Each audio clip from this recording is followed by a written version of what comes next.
వినియోగదారులకు పెరిగిన diesel, petrol చాలదన్నట్లు petrol bunk యజమానులు మోసాలు అధికమవుతున్నాయని వినియోగదారులు ఆవేదన వ్యక్తం చేస్తున్నారు. మంచిర్యాల జిల్లా జెన్నారం మండలంలో ఇండియన్ ఆయిల్ పెట్రోల్ బంక్లో కొనుగోలు చేసిన దానికంటే తక్కువ పెట్రోల్ వచ్చిందని వినియోగదారుడు ఆరోపిస్తూ తహసీల్దార్కి ఫిర్యాదు చేశాడు. తహసీల్దార్ అధికారుల దృష్టికి తీసుకువెళ్లి వారి తదుపరి చర్య వరకు సదరు పెట్రోల్ మిషన్ను వినియోగించొద్దని బంక్ నిర్వాహకులకు తెలిపారు.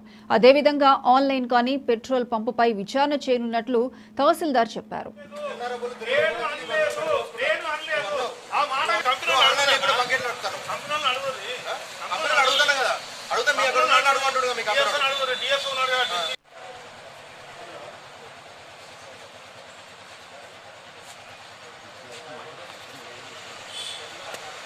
బంకులో నేను గత రాత్రి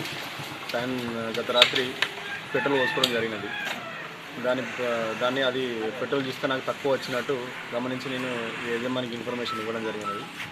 ఇన్ఫర్మేషన్ ఇస్తే యజమాని ఏమంటున్నారంటే నాకు ట్రాన్సాక్షన్ చూపించంటే దీనికి ఆన్లైన్ లేదు, ఆన్లైన్ లేని నేట్లో చూపించాలి అని అంటున్నాడు. ఆన్లైన్ లేకుండా మీరు ఎట్లా బంకు నడిపిస్తున్నారంటే ఆన్లైన్ లేదు నేను చూపెట్టని నేనేం చేయాలంటున్నాడు. మరి ఆన్లైన్ లేకుండా బంకులు ఇట్టే ఈ స్థానిక డీలర్ ఎట్లా నడిపిస్తున్నాడు, ఆన్లైన్ లేకుండా ఇండియన్ ఆయిల్ కంపెనీ వాళ్ళు ఎట్లా ఆన్లైన్ లేని బంకులకు పర్మిషన్ ఇస్తున్నారు. ఇంతమంది జనాల మండలంలో ఉన్న ఇంతమందికి ఎంత నష్టం చేస్తున్నారు ఇది ఆన్లైన్ లేని బంకుల వల్ల. ఆన్లైన్ లేకుండా బంకులు నడిపించి ఈ జనాలలో ఉన్న బంకు పెట్రోల్ పోసుకునే వాళ్ళని, డీజిల్ పోసుకునే వాళ్ళు ఎంతమందికి నష్టం చేస్తున్నారు. దీనిపై స్థానిక